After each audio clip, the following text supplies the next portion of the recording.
মানুষ মরে যেতেছে, তোমাদের ফ্যামিলি নেই, ফ্যামিলি নেই, ফ্যামিলি থাকবে তো এই কাজ শুরু করবে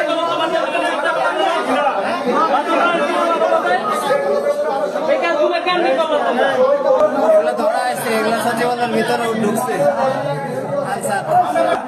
পতাকাটা খুলে গাড়ি আছে না, গাড়ি নিয়ে আসেন,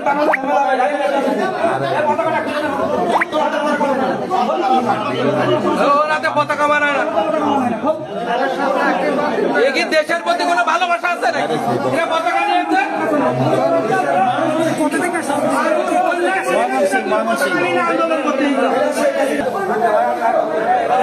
প্রশাসন থেকে নিয়ে যেতেছে ওদের সেনাবাহিনীর